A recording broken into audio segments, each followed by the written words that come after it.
Shalom, Assalamualaikum warahmatullahi wabarakatuh. Salam sejahtera untuk kita semua. Yang terhormat Ibu Retno Trihandayani, SE, MSI, dan teman-teman yang saya kasihi dan saya banggakan. Kami dari kelompok 6 akan mempresentasikan materi yang berjudul Laporan Laba Rugi. Sebelumnya, izinkan kami untuk memperkenalkan diri.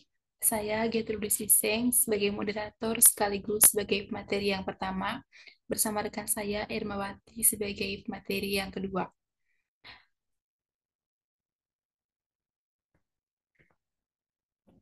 Materi yang pertama yaitu tentang pengertian laporan laba rugi. Laporan laba rugi adalah sumber utama informasi tentang kinerja keuangan entitas untuk periode laporan. Laporan tersebut berisi total laba atau rugi yang memberikan gambaran yang sangat ringkas atas kinerja keuangan entitas untuk periode tersebut.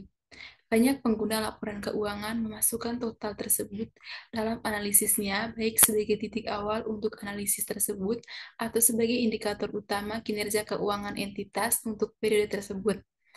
Laporan laba rugi juga didefinisikan sebagai total penghasilan dikurangi beban, tidak termasuk komponen-komponen penghasilan komprehensif lain.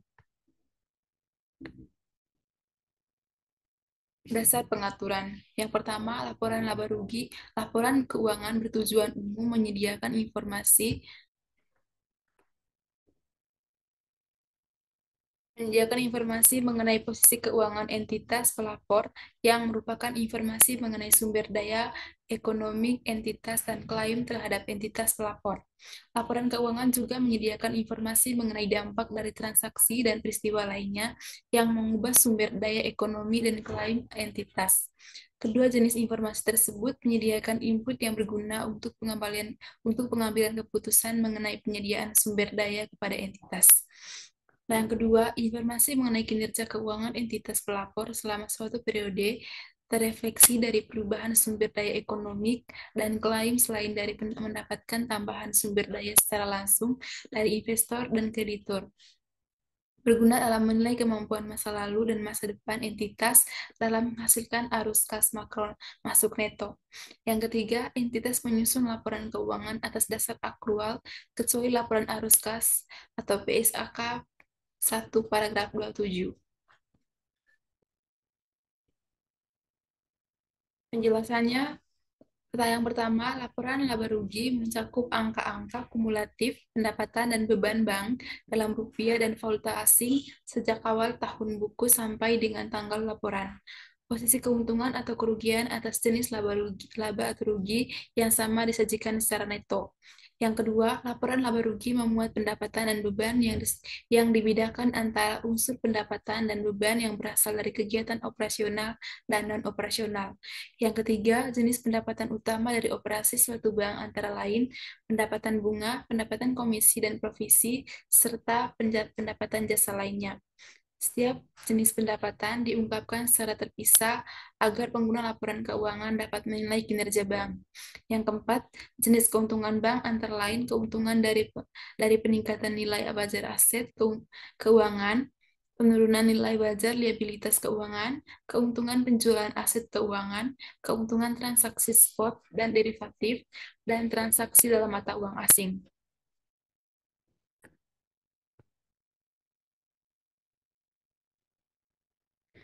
Selanjutnya, yang kelima, jenis beban utama dari operasi suatu bank antara lain beban bunga, beban komisi, beban kerugian penurunan nilai atau impairment, aset keuangan, beban penyusutan.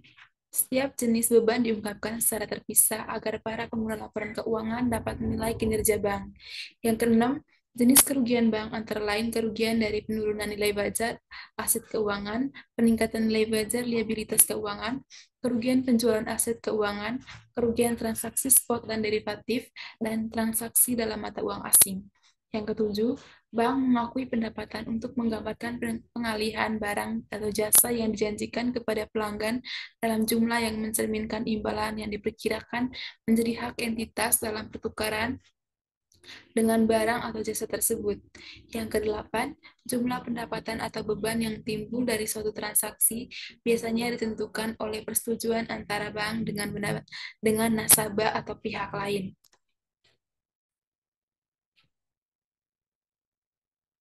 Materi selanjutnya akan dijelaskan oleh rekan saya, Irmawati. Selanjutnya, perlakuan akuntansi. Yang pertama, pengakuan dan pengukuran.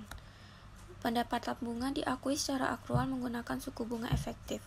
Metode suku bunga efektif merupakan metode yang digunakan untuk menghitung biaya perolehan diamortisasi dari aset keuangan atau liabilitas keuangan, dan metode untuk mengalokasikan pendapatan bunga atau beban bunga selama periode yang relevan. Selanjutnya, beban bunga diakui secara akrual dan dinilai sebesar jumlah yang menjadi liabilitas bank, termasuk beban lain yang dikeluarkan dalam rangka penghimpunan dana seperti hadiah pendapatan bunga, pendapatan jasa, dan beban bunga. 2. Penyajian. Yang pertama, laporan laba rugi disajikan dalam bentuk berjenjang yang diperinci antara unsur pendapatan dan beban berdasarkan karakteristik serta berdasarkan sumber pendapatan dan beban, baik dari kegiatan operasional maupun non-operasional. 2. Penyajian dan klasifikasi pos-pos dalam laporan keuangan antar periode secara konsisten, kecuali yang pertama, setelah terjadi perubahan yang signifikan terhadap sifat operasional bank atau review atas laporan keuangan. 2. Perubahan penyajian yang diperkenankan oleh standar akuntansi keuangan. Provisi dan komisi yang bukan merupakan biaya transaksi yang dapat diatribusikan secara langsung pada perolehan, penerbitan, atau pelepasan aset keuangan atau liabilitas keuangan disajikan sebagai pendapatan atau beban operasional selain bunga. Selanjutnya, beban administrasi umum merupakan bagian dari beban operasional bank yang disajikan dalam pos tersendiri dan dirinci berdasarkan jenis beban. Kemudian, keuntungan dan kerugian transaksi mata uang asing disajikan pada laporan laba rugi tahun berjalan dalam pos keuntungan atau kerugian transaksi mata uang asing, dan keuntungan atau kerugian karena selisih kurs disajikan tersendiri dalam laporan laba rugi tahun berjalan. 3. Pengungkapan. Hal-hal yang harus diungkapkan antara lain, yang pertama, seluruh kebijakan akuntansi yang signifikan, termasuk prinsip umum yang digunakan dan metode penerapan prinsip tersebut dalam pengakuan dan pengukuran pendapatan dan beban yang timbul dari aset keuangan dan liabilitas keuangan. 2. Item yang bersifat material dari pendapatan, beban, keuntungan, dan kerugian yang berasal dari aset keuangan dan liabilitas keuangan, baik merupakan bagian dari laporan laba rugi maupun sebagai komponen terpisah dari ekuitas. Untuk tujuan ini, pengungkapan yang dilakukan minimal memuat hal-hal sebagai berikut, yaitu total pendapatan bunga dan beban bunga yang dihitung menggunakan suku bunga efektif, untuk aset keuangan dan liabilitas keuangan yang tidak diukur pada nilai wajar melalui laba rugi, dan untuk aset keuangan yang diukur melalui penghasilan komprehensif lain. 3. Rata-rata tingkat bunga, rata-rata nilai aset keuangan yang menghasilkan bunga, dan rata-rata nilai liabilitas keuangan yang berbunga dalam periode yang bersangkutan. 4. Jumlah selisih kurs yang diperhitungkan dalam laba neto atau kerugian untuk periode tersebut, dan selisih kurs neto yang diklasifikasikan dalam kelompok ekuitas sebagai suatu unsur yang terpisah, dan rekonsiliasi selisih kurs tersebut pada akhir periode. Baik, itu tadi pemaparan materi dari kelompok 6 mengenai laporan laba rugi. Jika ada teman-teman yang ingin bertanya, silakan mengirimkan pertanyaan teman-teman melalui WhatsApp grup akuntansi perbankan untuk 3 orang penanya tercepat. Terima kasih atas perhatiannya. Assalamualaikum warahmatullahi wabarakatuh.